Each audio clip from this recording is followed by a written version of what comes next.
Collapse of Russia's missile production and impossibility of effective strikes. In the ongoing war against Ukraine, Russia has continued to launch large-scale aerial assaults, including a record 614 drones and missiles in a single attack as recently as August 2025. However, beneath these headline-grabbing barrages lies a stark reality: Russia's missile production capabilities are in a state of collapse, crippled by Western sanctions, Ukrainian deep strikes and economic pressures. This degradation not only limits the quantity and quality of missiles available but also renders effective strikes increasingly impossible, as Ukrainian defenses intercept the majority, and Russia's reliance on outdated or foreign-sourced alternatives undermines precision and impact. Before the full-scale invasion of Ukraine in 2022, Russia, according to Kremlin propaganda, boasted one of the world's largest stockpiles of advanced missiles, including cruise missiles like the Kh-101 and ballistic systems such as the Iskander. Production was supported by a vast military-industrial complex, OPK, inherited from the Soviet era, capable of churning out sophisticated weaponry. However, even then, vulnerabilities existed: heavy dependence on imported components for guidance systems, electronics, and microchips from Western and Asian suppliers. By 2025, these weaknesses have been exacerbated, transforming what was once a formidable arsenal into a patchwork of improvised solutions. Intelligence from Ukraine's Defense Intelligence Agency (GUR) highlights specific failures, such as Russia's inability to meet production goals for the Kh-59 air-to-surface missile due to sanctions-induced component shortages. Production rates for air-launched cruise missiles have plummeted to 5 to 10 per month, far below pre-war levels and insufficient to sustain previous launch tempos. This shortfall has forced Russia to ration strikes, with bomber-launched cruise missile attacks dropping 42% from an average of 33 per month in April-May 2025 to just 19 in June-July 2025. International sanctions, imposed by the US, EU, and allies since 2022 and intensified in 2025, have targeted Russia's access to critical technologies, leading to a sharp decline in industrial imports essential for missile manufacturing. Imports fell from $10.5 billion in 2023 to $7.4 billion in 2024, with electronic components from the US, Europe, Japan, and South Korea dropping 17-fold. China, once a key supplier, has reduced exports in previous volumes, forcing Russia to rely on convoluted supply chains through countries like Turkey, Kazakhstan, India, and even Gabon and Haiti. These restrictions have degraded the OPK's capacity to produce modern missiles. For instance, the Kh-101 requires 138 military-grade components, many from US, Taiwanese, Japanese, Dutch, and Chinese firms, now largely inaccessible due to bans like Taiwan's on dual-use exports.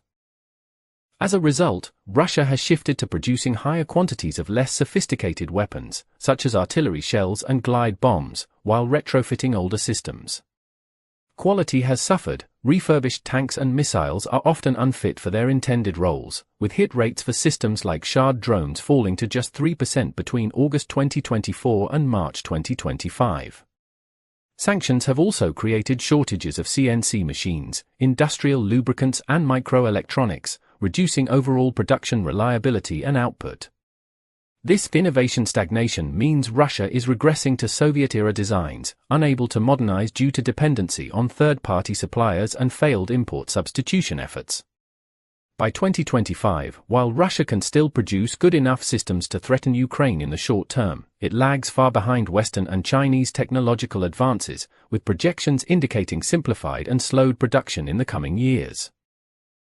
Compounding sanctions are Ukraine's targeted deep strikes on Russian production facilities, which have crippled key nodes in the missile supply chain. In 2025, Ukraine executed coordinated attacks on microchip and electronics plants essential for missile guidance and avionics. Facilities like the Avangard plant in St. Petersburg, producing components for ballistic and cruise missiles, the Bolkhov semiconductor device plant, supplying parts for Iskander and Kinchal missiles, the Strela plant in Sezemka, microchips for Tor air defense, and the Kremny L plant in Bryansk, components for Pantsir and Iskander systems, were hit, causing fires, structural destruction, and production halts. Satellite imagery confirmed the Strela plant's near-total demolition, requiring full rebuilding. Additional strikes targeted missile plants in Tula, Izhevsk, Nizhny Novgorod and a helium facility in Orenburg, disrupting onboard computers and other critical elements.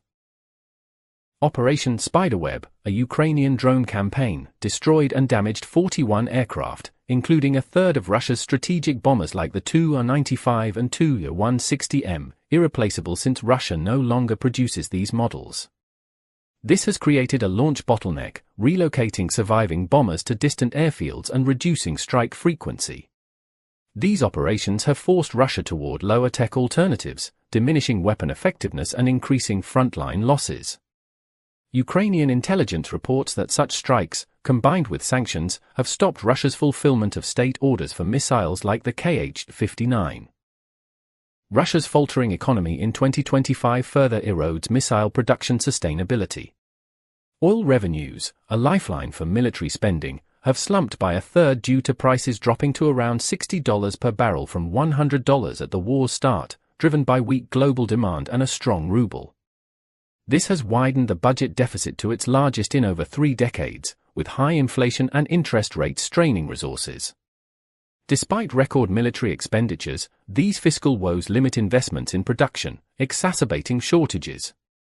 Russia's increasing reliance on allies like North Korea, supplying 100 ballistic missiles, and Iran, providing drones and missiles, highlights domestic failures, but this creates vulnerabilities, including potential obligations that could aid their nuclear programs. Belarus is ramping up component production for Russia, but this underscores Moscow's inability to self-sustain. Even when Russia launches missiles, effectiveness is minimal. Ukrainian air defenses intercept the majority, with systems like the Kn-23 and Shahd proving unreliable. Strikes often target civilians rather than military objectives, causing 13,883 deaths and 35,548 injuries from 2022 to July 2025, but yielding little strategic gain. Russia's shift to drones, launching a record 6,297 in July 2025, reflects missile shortages, but drones are less lethal and more susceptible to electronic warfare. Russia is not able to interdict Ukrainian forces effectively, resorting to punishment strategies against fixed targets. With production degraded and unsustainable, sustained effective strikes are impossible without major geopolitical shifts, such as eased sanctions or new alliances, prospects dimmed by ongoing pressures. In summary, Russia's missile production is collapsing under the weight of sanctions, strikes, and economic strain, rendering its strikes increasingly symbolic rather than decisive. As of August 2025, this trajectory points to a prolonged erosion of Moscow's military edge.